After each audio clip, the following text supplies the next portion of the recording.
Welcome to IE News and to our viewers who are viewing on our website www.ietvtt.com around the world.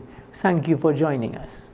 In the headlines, Prime Minister Kamla Persad-Bissessar and acting Venezuelan President Delcy Rodriguez have exchanged correspondence following the devastating earthquake that struck Venezuela on June 24th, reaffirming the long-standing ties between the two neighboring countries.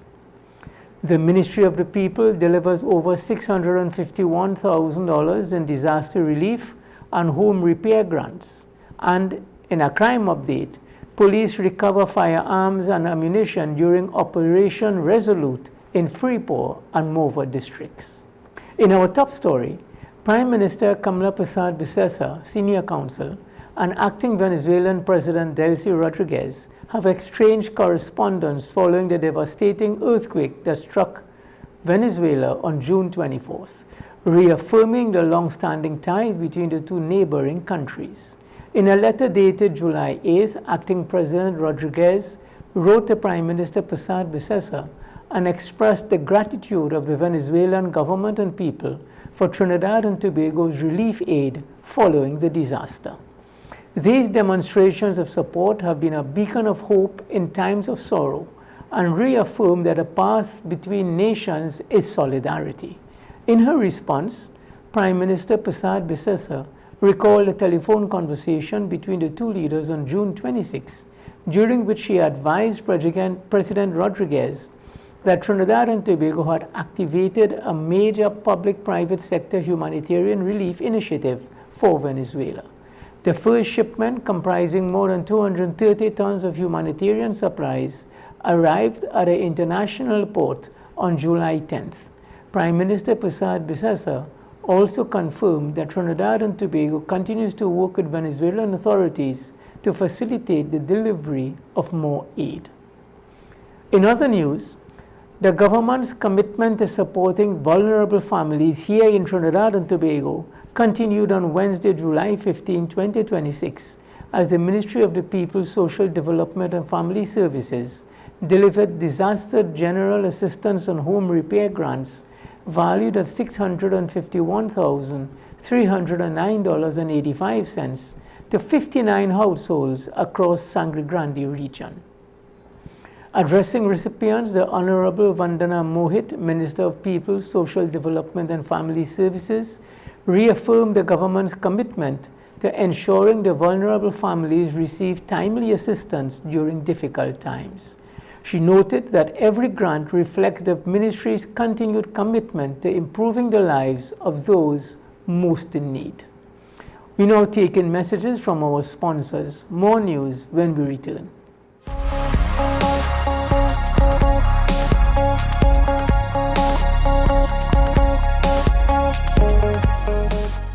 From the freshness of the ocean, Rainbow has sealed in all the natural, healthy goodness in their canned tuna, sardines, and mackerel. So go ahead, enjoy some crispy sardines, stewed mackerel, or a creamy tuna salad. Because while your tummy enjoys the great taste, your heart and immunity will love the healthy omega-3s, calcium, protein, and more. Rainbow's canned tuna, sardines, and mackerel are 100% real fish, so it's tasty, healthy eating for your body, heart, and mind. Rainbow canned fish.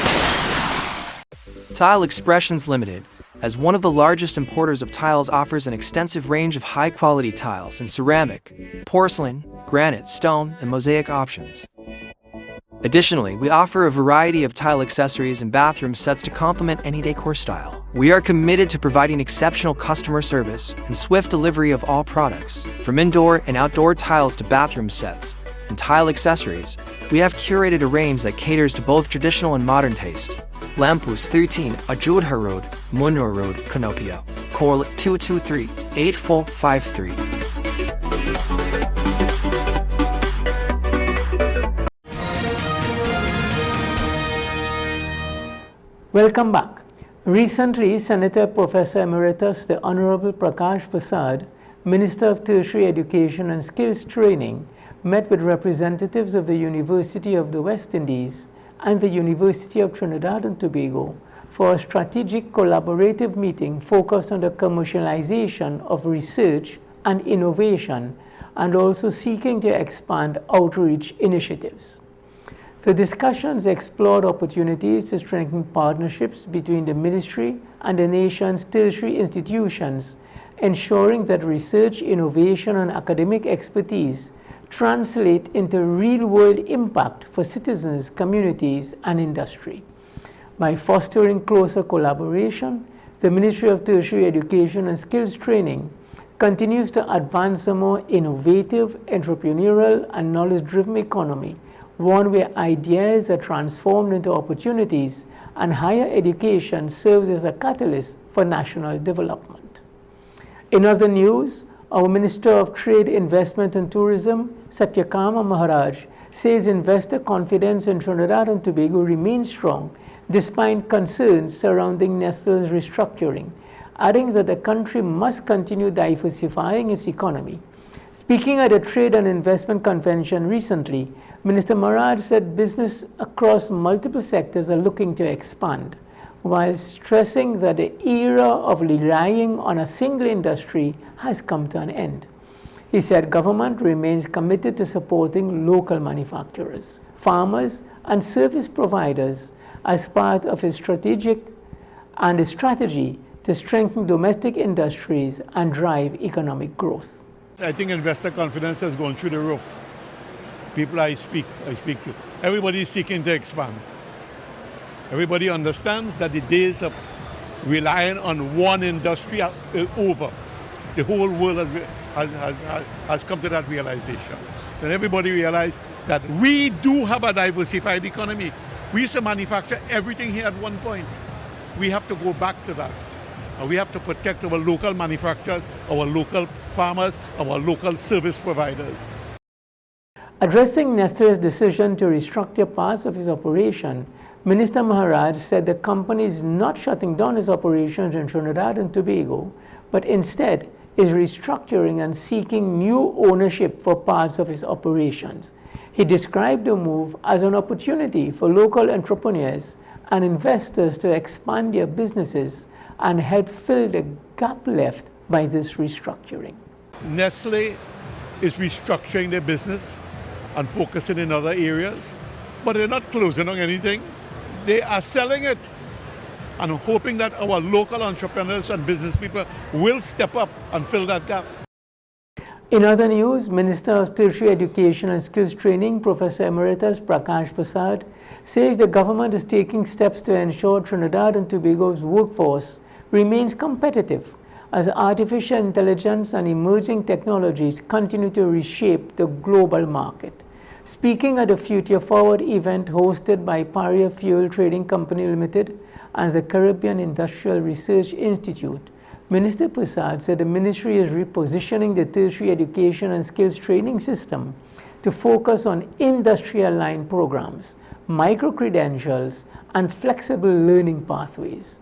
He explained that micro-credentials will allow citizens to acquire specialized skills through short courses with credits stored in a national credit bank that can be accumulated over time and applied towards further qualifications. We have been actively repositioning our tertiary education skills training system to respond exactly to this challenge.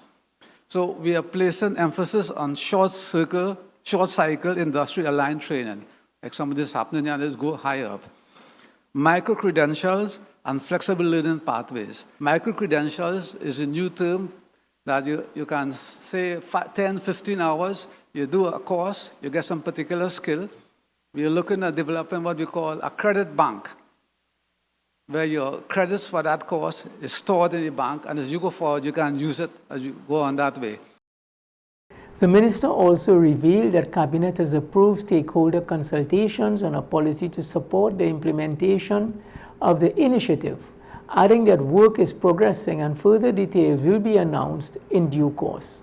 Professor Prasad also said discussions are also underway with the Ministry of Education to introduce skills training and STEM education at an earlier stage, creating parallel pathways that prepare students for careers in engineering, technology, and other high-demand fields.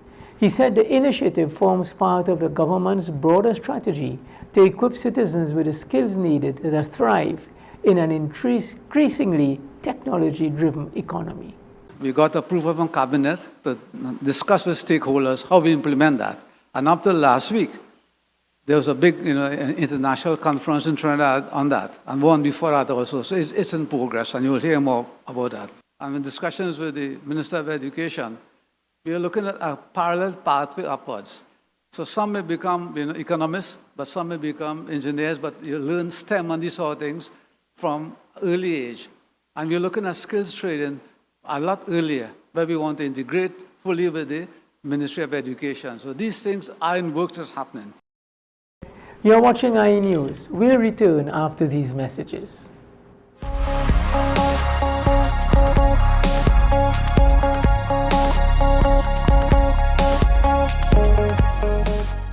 Attention all bakers, doubles vendors and roti makers. Try our high quality bromate-free, all-purpose and whole wheat flour. Low price and conveniently packaged in 2 pounds, 2 kg, 10 kg and 25 kg bags. For wholesale and retail prices, contact Shiklisho Limited at 665-3336 or 480-8715 or visit us at Warrenville, Canoopia. Shiklisho Limited, quality you can trust. Are you renewing your motor, homeowner or business insurances shortly? Then call Kalyani Limited, agency for Tatil, for a competitive quote. With 2 locations, Todd Street, El Socorro and 5 Rivers, Aruca. Please call us at 221-5051 or 227-5051. Kalyani Limited, agency for Tatil, building relationships exceeding expectations.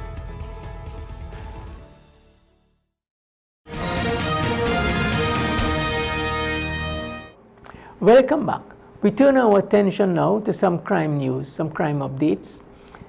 Officers conducting coordinated anti-crime exercises under Operation Resolute Shield 2026 recovered firearms, ammunition, and communication devices during operations in Freeport and Morvant districts between July 15th and July 16th, 2026. An anti-crime exercise was conducted in the Freeport district and surrounding areas between 4 p.m. and 6 p.m. on Wednesday, July 15, 2026, in accordance with the operational and strategic plans for 2025-2026 and the emergency powers regulations. The exercise was conducted by Senior Superintendent Bhagwandeen, Superintendent Frank, and Assistant Inspector Rampasad, and supervised by Sergeant King, Corporal Corbin, and Corporal Bajan, with officers attached to the Freeport CID and charge room participating. Acting on intelligence, officers proceeded to Midway Park, Calcutta Freeport, where they conducted a search of an open area and a short distance from the roadway. The search resulted in the seizure of 2 4-inch PVC pipes containing 2 homemade shotgun barrels and 68 rounds of shotgun cartridges. A separate Operation Resolute exercise involving the NED Gang and Intelligence Unit and the NED Task Force was conducted between 11 p.m. on July 15th and 3 a.m. on July 16, 2026. This was done in the Morvant district. The operation was spearheaded by Senior Superintendent Guy Allen, Superintendent Birch, and the ASP Calendar, coordinated by Acting Inspector Ramsing and supervised by Acting Sergeant Babwa and Corporal Chinpaya.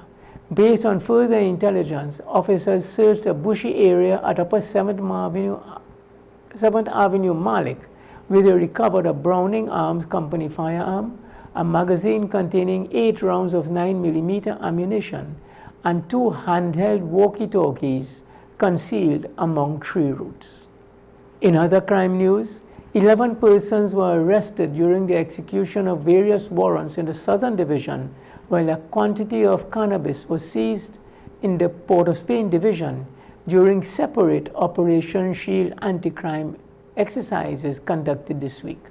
The exercise was conducted between 2 p.m. and 8 p.m. on Monday, 13 July 2026, during which officers with the assistance of personnel of the K9 branch proceeded to East Dry River, Port of Spain.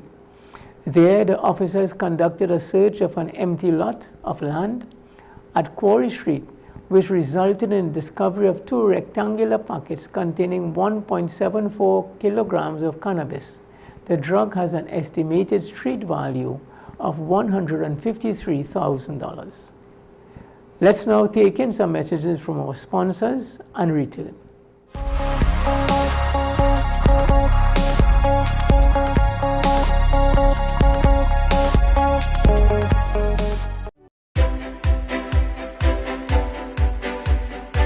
Introducing Signature Marine Coatings. We bring you premium marine solutions powered by PPG coatings, including anti-fouling protection, high-grade epoxy systems, fiberglass materials, and complete marine refinishing supplies. Protect, enhance, and maximize the performance of your vessel with products you can trust. Get the finish your vessel deserves. We are located at Tardy Marine Limited in Chagaramas. Call us today at 2900-654 or email at signaturepaints@hotmail.com. In our lives, there are moments that need to be remembered. Are you hosting a Ramayana Yagya, religious or cultural event or celebration? Would you like to have it aired live on IETV or recorded for playback later? We will air your program on IETV and IE Radio, with your viewers joining locally and internationally. Your family and friends worldwide can view on www.ietvtt.com or listen on ieradiott.com. To make arrangements, call or WhatsApp IETV at 784-9880. Let us record your cherished moments and share it. Welcome back to IE's Major News. We now take a look at some international news with a focus on India and Indonesia relations, with excerpts of Prime Minister Shri Narendra Modi's visit to Indonesia a few days ago. Prime Minister Narendra Modi arrived in Jakarta to a warm welcome from Indonesian President Prabowo Subianto, marking the start of an important diplomatic visit focused on trade, defense, and cultural cooperation. This trip highlights a growing strategic partnership between India and Indonesia, with a focus also on cultural rejuvenation. Here is more. As part of his three-nation tour, PM Narendra Modi landed in Jakarta. Signaling the close bilateral ties, he was welcomed at the airport by Indonesian President Prabowo Subianto. Fighter jets from Indonesian Air Force accompanied the PM's plane from the time the PM entered its airspace. He was also received by 4 other ministers, including the Foreign Minister. This marks Prime Minister Modi's first visit since 2018, when both countries elevated their bilateral ties to a comprehensive strategic partnership. It also caps a series of high-level engagements between New Delhi and Jakarta in the last 18 months. For instance, in January 2025, Indonesian President Prabowo Subianto graced India's Republic Day celebrations as the chief guest. On reaching his hotel in Jakarta, PM Modi was warmly greeted by members of the Indian diaspora who chanted slogans like Bharat Mata Ki Jai. Why is this so vital? Indonesia is India's second largest trading partner in the ASEAN region. Bilateral trade has increased from $4.3 billion in 2005-2006 to $28.15 billion in 2024-25. While India is the second largest buyer of coal and largest buyer of crude palm oil from Indonesia, Jakarta imports refined petroleum products, vehicles, steel products and plastics from New Delhi. The defense ties are also in focus, with Indonesia's potential procurement of the BrahMos missile weighing in on this. India's Ministry of External Affairs admitted that discussions are at a preparatory stage. Jointly developed with Russia, BrahMos is India's deadliest supersonic cruise missile with a range of 290 kilometers. It can be launched from land, sea and air platforms. While maintaining supersonic speed, throughout its flight it can carry conventional warheads of up to 200 kilograms. The visit also raises another possibility. Will India seek to patrol the Strait of Malacca, which caters to 1/4 of the global maritime trade? It is worth noting that India showed interest in joining the Malacca Straits Patrol last year. Launched in 2004, this initiative entails joint patrolling of the strait by Indonesia, Malaysia, Singapore and Thailand. Navies of these countries engage in intelligence exchange and real-time information sharing, thereby enabling effective response to maritime threats. Now, why does this matter to India? 55% of India's trade passes through South China Sea and the Malacca Strait. Thus, cooperation in this region will enhance maritime awareness, support counter-piracy operations and strengthen ability to respond to natural disasters in the Bay of Bengal. Both countries are also likely to enhance cooperation on critical minerals. Take the case of nickel, for instance. Indonesia is the world's largest producer of nickel. India imports over 80% of its ferronickel, which is critical for steel production from Indonesia. Nickel is also crucial for lithium-ion batteries used in electric vehicles. During this visit, Ramayana and cultural diplomacy also took center stage, as there is a significant Hindu presence and Hindu history, including Ramayana, in Indonesia. Here is more. En route to the temple complex, Prime Minister Modi was greeted by hundreds of local residents. As part of the ceremonial welcome, the Suryo Kenkono Arts Association presented a classical Jogjakarta dance performance inspired by characters from the Ramayana. The performance also highlighted the enduring cultural and civilizational links between India and Indonesia through one of the region's most cherished artistic traditions. Prime Minister Modi was accompanied by President Prabowo Subianto.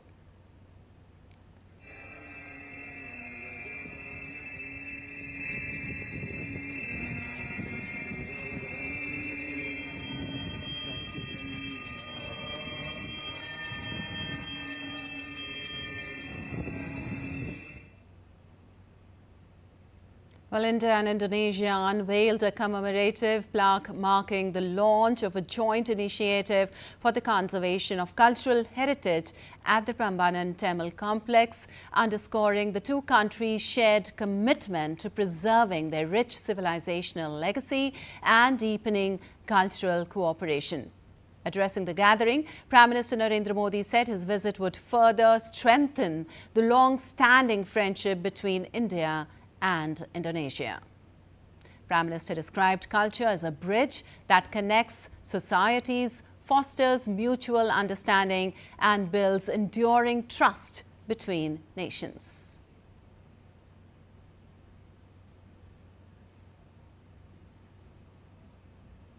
चाहे उज्जैन महाकाल का पुनर्निर्माण हो या आज यहाँ पर आकर के करीब 1200 साल पुराना ब्रह्मा, विष्णु, महेश इन यादों को साथ जुड़ी हुई एक हमारी सांस्कृतिक विरासत का पुनरुद्धार और उसका रिनोवेशन का काम, उसका प्रारंभ करने का सौभाग्य भी मुझे मिला। मैं अपने आप में बहुत बड़ा भाग्यशाली मानता हूं। यहाँ के जीवन में, यहाँ की बातों में, यहाँ की हवा में एक संस्कृति की खुशबू है। वो खुशबू जो हम भारत की धरती पर पल पल अनुभव करते हैं। ये खुशबू हमारी सांस्कृतिक विरासत भी अपने आप में अपनत्व से जोड़ती है। 1200 साल मैं यहाँ के लोगों का हृदय से धन्यवाद करता हूँ कि उन्होंने इतनी बड़ी विरासत को जिस प्रकार से संभाला है, जिस प्रकार से संवारा है और श्रद्धा भाव से किया है। इसलिए मैं इंडोनेशिया के नागरिकों का भी और अब तक रहे हुए सभी शासकों का भी मैं हृदय से अभिनंदन करता हूँ। Well, India's assistance in the conservation and restoration of the Prambanan Temple in Jogjakarta reaffirms the deep civilizational and cultural ties between India and Indonesia. Located near Yogyakarta on Indonesia's Java island, Prambanan is the country's largest Hindu temple complex dating back to the 9th century AD.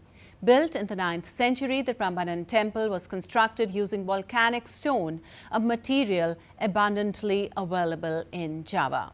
UNESCO has inscribed the Prambanan temple compounds as a World Heritage Site, recognizing them as the finest expression of classical Shaivite art and architecture in Indonesia. The temple complex was also designated as Indonesia's national cultural property in 1998. Now recapping our local headlines. Prime Minister Kamla Persad-Bissessar, Senior Counsel, and acting Venezuelan President Delcy Rodriguez have exchanged correspondence following the devastating earthquake that struck Venezuela on June 24th, reaffirming the long-standing ties between the two neighboring countries. The Ministry of the People delivers over $651,000 in disaster relief and home repair grants. And in crime, police recovers firearms, ammunition during Operation Resolute in Freeport and Morva districts. Well, this is where we leave you for now. On behalf of the entire news team, thank you for joining us.